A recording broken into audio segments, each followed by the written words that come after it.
When someone doesn't shoot good, it makes you nervous. But I had been to the range with him in Minnesota before we left for this hunt, and he shot awesome. I mean, like just total bullseyes. So I knew he could shoot. I don't know if he had the jitters or just the nerves or what it was, but I wasn't worried that he'd get the job done, I guess. Hi.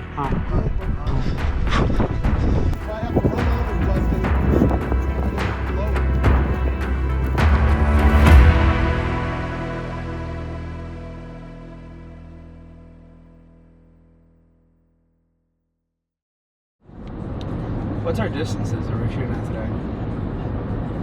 As short as 100 and as far as 1,000. Sweet. Mitch and I went down to a range in southern Minnesota where a lot of times we shoot there as a family, or if we're going on trips, we always want to go and make sure our guns are on before we leave and just have some confidence in our abilities. I've been an avid hunter for a super long time, and early on when Mitchell was young, we went to Wyoming and did a deer hunt together when he was like 12, 13 years old and did really well. He shot a deer. In his college days, time was just tight to go on some of these trips. So did we get to hunt as much as I would have liked to have with him? No, probably not. I had always just hoped that we would get to do more and more of that. He really seems to enjoy it and gets excited about it. Yeah, I'd probably say I've been shooting since middle school. I did my firearm safety first year I could do it, and I've been shooting ever since. So I need some more practice, I feel like. I haven't shot for a while, so it feels good to get a little practice in. For years, I've been applying for all the kids in every state. The day I got the call, I knew it was sheep and goat draw in Colorado. That part I knew right away, and I was like, oh boy, please be a sheep, please be a sheep. And he says, no, it's a goat. And I was like, okay, great. I was super excited about that too. And then I was like, oh boy, which one drew? Because I have 5 kids, right? So I have a couple that really don't even hunt at this point. And I was like nervous that, did one of them draw or what's going to happen? And then he said, well, it was Mitchell. All right, how far do you want me to go out? I don't know. We'll get you. Don't worry about the distance, okay? Oh, that's the thing I'm most worried about. Well, that's what screws you up, right? Don't listen to the distance. What I want you to do is just sit behind your son and get comfortable. Yep. And sit on the chair here. Yeah, sit on the chair. That chair swings up and down. Yep. Gets comfortable. He gives me a call and he's like, "Hey, we drew the mountain goat tag." I didn't really understand the significance at first, and then once he explained it to me, I was like, "Holy cow, this is incredible! It's such a blessing that I get to be able to do this. It's just very low odds to get this, and we managed to get it." Okay. So let's put one in and let's take a shot. All right. Remember to squeeze and hold and keep your head down. Okay, let's do this. Turn that turret to 500. That's 500 right there. Okay. Oh boy. Again, see what I'm saying? Yeah, no, just I know the what you number mean, I know what you alone mean. is already throwing you off. If I just turn the turret and said, hey, aim at the deer out there, Yeah. it just changes your whole mindset, right? So don't let that get to you. And I don't want you shooting a mountain goat at 500 yards. Offhand or something stupid. For sure. But if you've got a perfectly prone position and it's in a deal where it could take a day to hike over, we're going to take a shot like this if you can do it. We did stretch it out to 500 and 600 yards, and he did a good job. The only challenge he had there, he wanted to do some shooting from like the prone position on the ground. I went down to prone and I was shooting, I think, at about 300 yards. And he adjusted his angle, and I saw him at one point turn his hat around backwards, and I was like, oh, what's he doing there? So I knew the brim of his hat was probably hitting the scope, and I was going to say something to him. I didn't.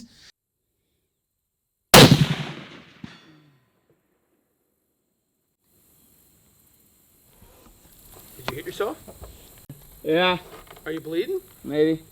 So you scoped yourself. Yeah, maybe it's too close. Oh, okay. I got a little too close to my face with the scope and gave myself a little bit of a cut. Oh, gosh. Clean that off. Okay. Now you split your forehead wide open. Okay, now take this and just hold pressure on it. Oh, my gosh, you split your forehead wide open. I scoped myself in Africa, but it wasn't I didn't bleed at all, but I hit. Yeah. And what I did, that's why I don't wear my hat backwards. That's why I If put you have my your hat forward, the hat catches it. Well, I had my hat forward because it was I see you switch. I kept hitting the scope with my hat, and I was like, I gotta flip it backwards. So Means you're too close. yeah. That's why I wear my hat that way, kid. Now, from this day on, put a hat on and I make sure that the tip of my hat here, the brim, always is touching the scope and not so close to my face, and the brim isn't going over the scope at all. So now that's my new policy when I'm hunting. That's all part of the story and all part of the fun, to be honest with you. So that worked out really well. Made it through. Ready to go.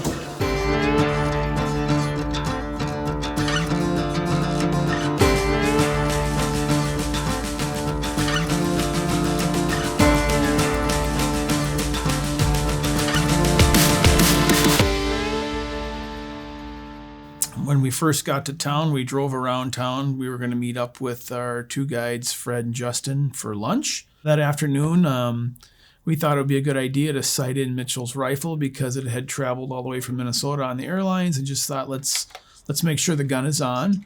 Okay. Yeah, you hit 2 inches or 3 inches to the right. To the right. Perfect height. Dead on though, right? Perfect height. Just to the right. See down in the hole, that sand pit? There's a moose down there. And there's an alligator on its right. Yep. Okay. Now, what I want you to do is get this hand out of there. He is a little bit of a micromanager, which is okay.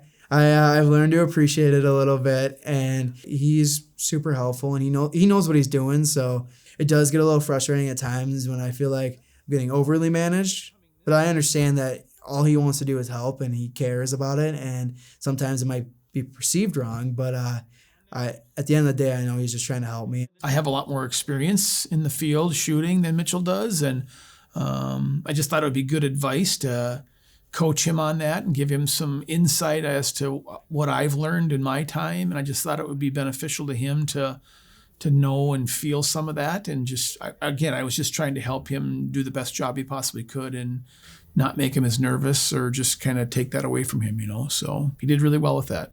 Okay, are you ready? Yep. A little low and a little right of your dad's mark. Your up and down is what's important here. Your left and right, I don't get too worried about. I really want you to be good up and down. Yeah, I'm on it. Okay, we're hot. We good? Yep. You missed. I twitched at the end. You can't twitch. I know, I can't twitch. I twitched. My bad. I think I was feeling the elements a little bit, and I was just feeling a little uncomfortable and like, oh, I need to get a little bit more comfortable in this, and I just need to calm down. Here we go, boys. You ready? Yeah. About a foot right and 2 inches low. I'm laughing because again, if that was it's this far to the right. It's a foot to the right, right? Yeah, 2 feet. Yeah, that's that far. So are you not solid? Are you jerking the trigger? Are you picking your head up? What are you actually doing? I'm not sure. Yeah, so leaving the range, I would say, again, because he was not shooting well, makes you a little nervous. But I know what he did a week before that, right? He did awesome. So I knew he could shoot. I've watched him shoot several animals in that 400 to 500 range. So I knew that he could shoot. I knew the gun was capable of doing it. So I think he had some butterflies and some nerves and whatnot. So again, I think when the time came, I had confidence that Mitchell would do a good job. Well, he did better at the range down southern Minnesota before he left. Missing the target once and going a 1.5 or 2 feet to the right makes me a little nervous, but yeah, I think he'll be fine. Can't change that now. Yep. Can't change that now. Let's go do it.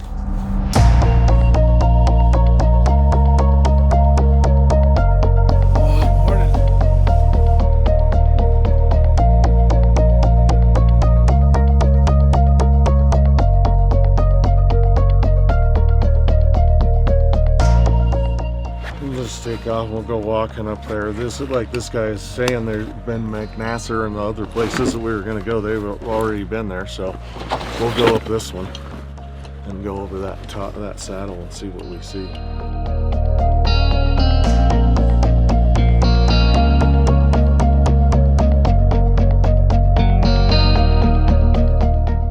Didn't sleep last night. Pretty tired, lacking some energy right now. Just need to see a goat or two to get the energy level back up. That would be helpful. But beautiful sunny day.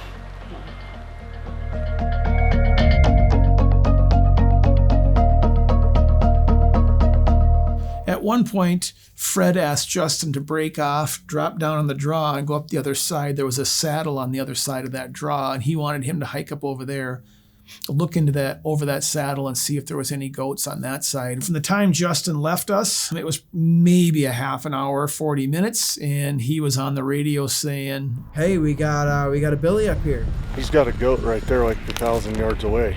we put it into a different gear and got going after this thing. All right, let's go. We got to get moving. It was a tough hike up, I'm not going to lie. It was 600-700 feet of elevation we had to go up. It was pretty steep. It is a killer on the lungs. Your body just feels so much heavier. You know, the elevation, my lungs were burning, your legs are on fire. I wasn't ready for it. That was definitely an adjustment for me.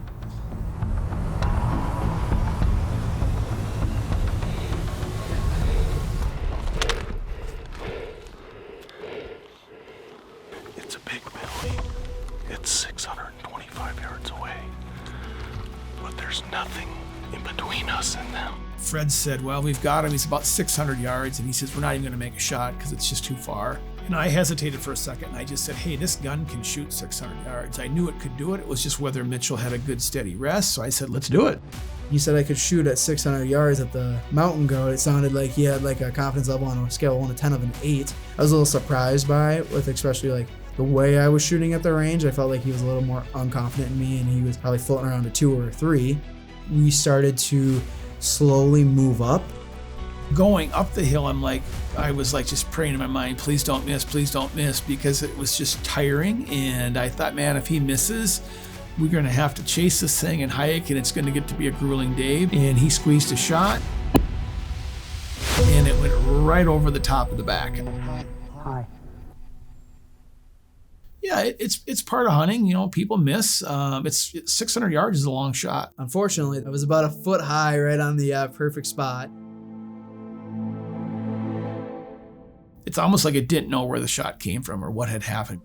That surprised me. I thought for sure that thing was going to be gone. The biggest thing running through my mind was like, okay, Mitchell, just relax, take a breather. Don't let the heat of the moment just rush you into a shot. Don't get frazzled, don't get frustrated. Breathe, close your eyes, take a moment to just take everything in.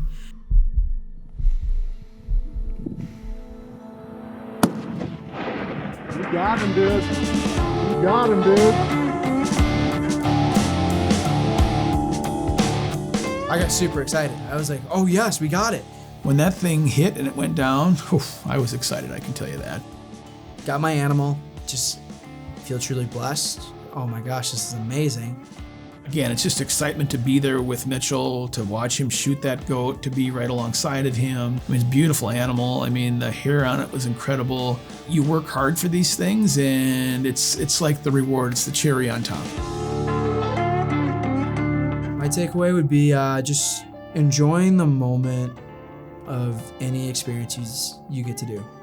You never know how many of these different experiences you're gonna have in life. Enjoy the moments we get, and enjoy the time we get while we're on top of the mountain.